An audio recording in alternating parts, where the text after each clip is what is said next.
In the foyer outside the dean's office is a photograph of the Grady faculty taken in 1980, just a short 36 years ago. To help the students, this was BB, before Beyonce. You probably won't recognize me because of the beard that I was sporting at that time, and it was often described as Old Testament prophet, American frontiersman, or I preferred lighthouse keeper. But you will recognize now Professor Emeritus Kent Middleton. He hasn't aged much, but he is much wiser. Together, Kent and I have a combined 75 years of service to the Grady College. Think about that for a moment.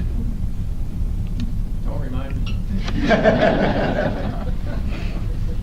In an era of Snapchat, I think there's something remarkable about the longevity of Middleton and Lee, comm law teachers to generations of Grady students. But now he's heading off into the great unknown of retirement. And like many before who awaited word from loved ones who embarked on ventures as pilgrims, I look forward to reports from the land of the retired. Kent and I talked about writing a book together in the early 1980s. I demurred because there were other things that I wanted to do, other projects that I wanted to work on at that time. So Kent teamed up with a colleague from another university, an institution whose name is not readily spoken in this state. And the dean seems to understand this indeed. They produced a unique book, one which destroyed the old boundaries, followed by other communication law texts. And when Kent's author retired some 15 years ago, he again approached me about co-authoring the book. And at that time, the time was right. So for 15 years, Kent and I have worked together on the law of public communication, a book that I'm proud to say is widely respected and widely adopted throughout the United States. I have learned much in working with Kent. Every time my writing read like a law review article, he would guide me back to a more student-friendly style. We had long discussions about what new developments to include in the book. His eye was always keen, able to quickly separate the cases that were of mere passing fancy from those of greater significance. With a former newspaper reporter's sense of the importance of a lead that was succinct and engaging, he helped me write in a style that captured the reader's interest and attention. I particularly recall writing about the very complex case known as Citizens United, which my former students will know that I beat into your heads.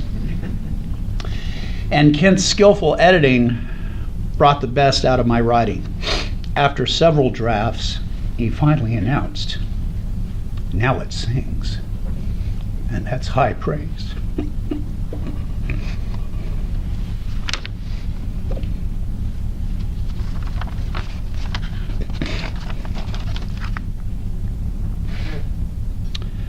Through most of my career, I've worked alone, producing a series of single-authored law review articles.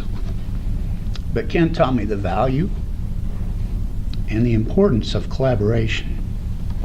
Together we learned the indifference and incompetence of our former publisher, whose name will not be mentioned.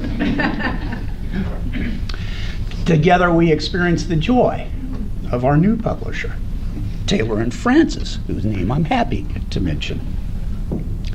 Together we produce something that I believe will stand the test of time. I think 100 years from now, when people look back and want to know what the state of the First Amendment was in the early part of the century, the law of public communication will be a standard reference. I believe our book will be one which will stand the test of time. And I think this is because of Kent's vision and his profound ability to make a sometimes boring subject come alive for students. So as we recognize Kent's career, his transition into retirement, please join me in offering thanks to him. I'm proud to have him as my co-author, my colleague, and my friend.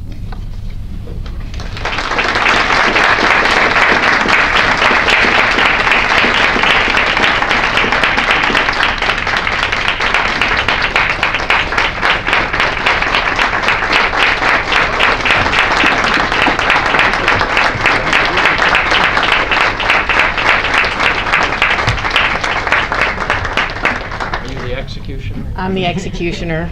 Kent, we love you.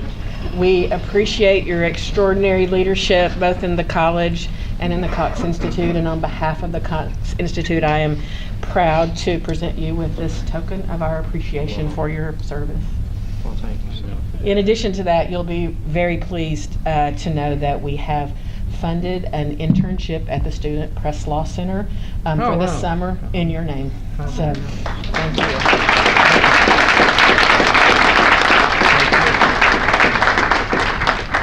So this is kind of overwhelming, or as one of our presidential candidates might say, it's fabulous, it's tremendous. On to Florida. It's huge.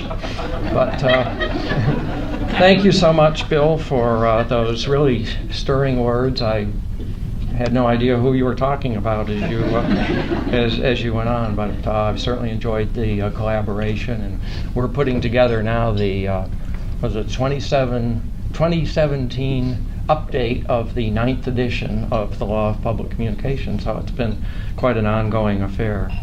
I want to congratulate all of you students tonight. I mean, we're here not to talk about me, but to recognize your significant achievement and getting this award that you're getting, volunteering for the certificate program for which you get no credit, right? No formal credit, but you get to work with Keith Herndon, who, isn't he a force of nature?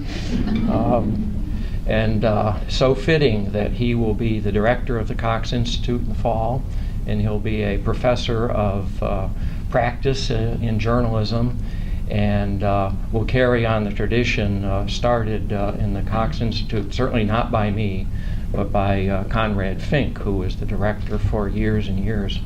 And Keith continues the management focus, and then adds leadership and innovation and so much energy and forward motion. And you're so fortunate to work with him, and future students will be also. It's a great industry that you're going into. There's, as you know, tons of opportunity, and the Cox Institute is a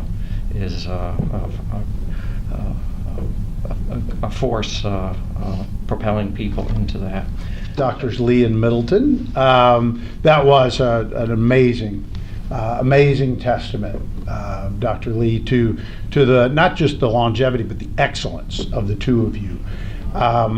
A little story, and then I'll let you go. About 30 years ago, I was a new master's student at Grady College, a reporter at the Athens Banner-Herald of absolutely no distinction, very lost in my career path, and I had some nascent conversations with my mass communication law professor, one Kent Middleton, who I think, having read my reporting for several months at that point, began to steer me toward a life in academe, which was wise advice, as it turned out, because I certainly had an undistinguished career in journalism and a better career in journalism education.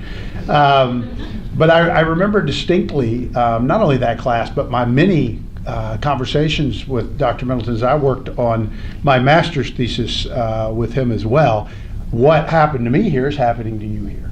Right? I was mentored, I was loved by faculty, staff, and my fellow students, but the difference in this place, and it's a very hard thing to quantify, so I'll qualify it.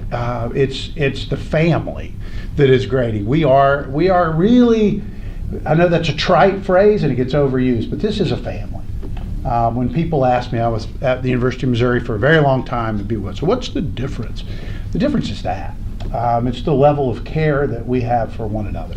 And you heard that from Dr. Lee tonight, and you heard that expressed to Dr. Middleton. So I just wanted to underscore that for a couple of my favorite people as well.